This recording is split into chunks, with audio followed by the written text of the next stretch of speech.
दोस्तों, माता का चमत्कार निराला है और उनकी ममता उनके भक्तों पर सदैव बरसती है। अपने भक्त पे संकट आने पर माता उसे बचाने दौड़े चली आती है।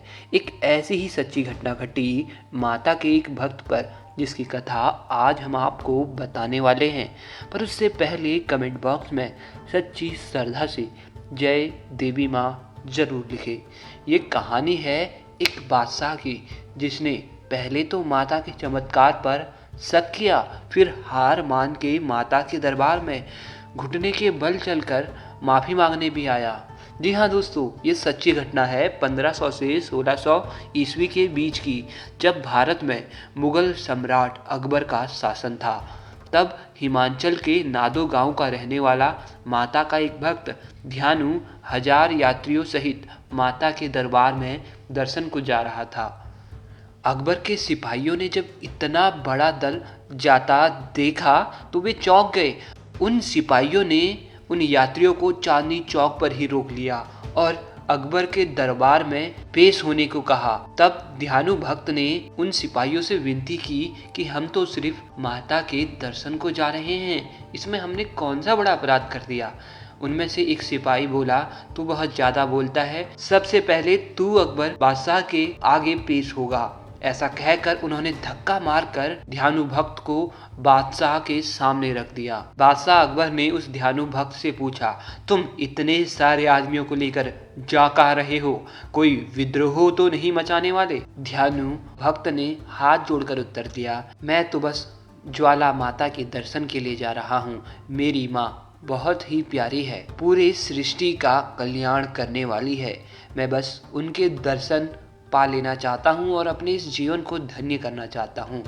पहले तो अकबर बहुत जोर जोर से हंसा, उसके बाद गुस्से में उससे बोला, अच्छा तुम्हारी माता क्या सच में इतनी चमत्कारी है? अगर उसमें इतना ही दम है तो अभी मैं तुम्हारे सामने तुम्हारे घोड़े का गर्दन काट देता हूँ। अगर तुम्हारी माता में दम है तो इस घोड़े को पुनः जिंदा करके दिखाना। इतना कहते ही अकबर ने अपने सिपाहियों को आदेश दिया और ध्यानु भक्त का जो घोड़ा वह लेकर माता के दरबार में जा रहा था। अकबर बादशाह के सामने पेश किया गया और उसकी गर्दन काट दी गई। उस समय ध्यानु भक्त को कोई उपाय न दिखा तो उसने बादशाह से कहा, तुम मुझे सिर्फ 1 महीने का समय दो। ये घोड़े का सर और धड़ एक साथ रखने की मैं आपसे प्रार्थना करता हूँ और आपको माता के शक्ति का चमत्कार मैं दिखा के रहूंगा। अकबर फिर से हंसा और बोला, जाओ, मैंने तुम्हें इजाजत दे दी, परंतु अगर इस घोड़े का सर इस धड़ पर नहीं जुड़ा तो अगला सर तुम्हारा होगा, इसलिए तुम जो भी कह रहे हो सोच समझ कर बोलो। तब ध्यानु भक्त अकबर बादशाह से बोला, मुझे अपनी माँ की भक्ति पर पूरा विश्वास है। माँ कुछ ना कुछ चमत्कार तो जरूर दिखाएंगी और अपने भक्त को वे सदैव बचा ही लेती हैं। उनका प्रताप ऐसा है कि उनके स्थान पर बिना बाती और तेल के ज्योत जलती रहती है। हम लोग हर वर्ष उनके दर्शन को जाते हैं।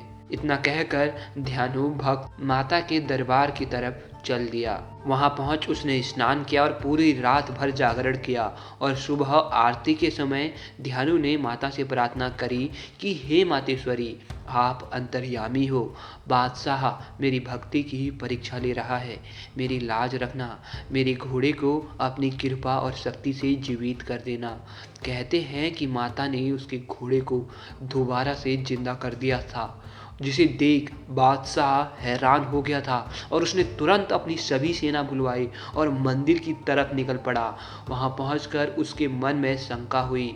जब उसने वहां माता की ज्योति बिना तेल और बाती के जलती देखी तो उसने अपने सभी सैनिकों से कहकर पूरे मंदिर में पानी डलवा दिया, परंतु माता की शक्ति देख वो अचंभित हो गया। इतना सारा पानी डलवाने के बावजूद माता की ज्वाला जलती रही।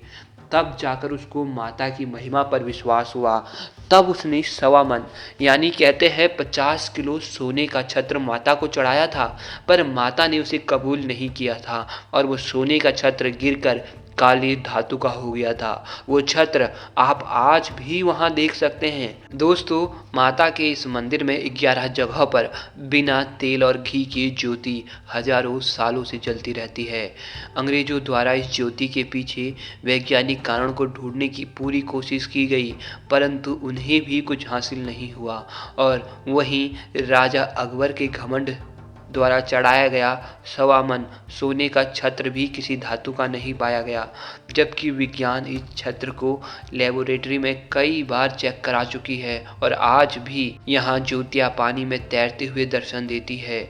हर साल लगभग 2 या 3 बार ज्योतियाँ यहाँ से गायब होकर माता नैना देवी के पास जाती है और पीपल के पत्तों पर भक्तों को दर्शन देती है। यहाँ पर भगवान राम का एक मंदिर है जो लगभग 110 सालों से टेढ़ा ही खड़ा है। यहाँ हवन या यज्ञ कराने का कई गुना फल मिलता है और दर्शन करने मात्र से ही सभी पापों से मुक्ति मिलती है और सभी मनोकामनाएं पूर्ति होती हैं। तो देखा आपने दोस्तों, जहाँ से हमारी समझ खत्म होती है वहाँ से ही देवी माता के चमत्कार शुरू हो जाते हैं।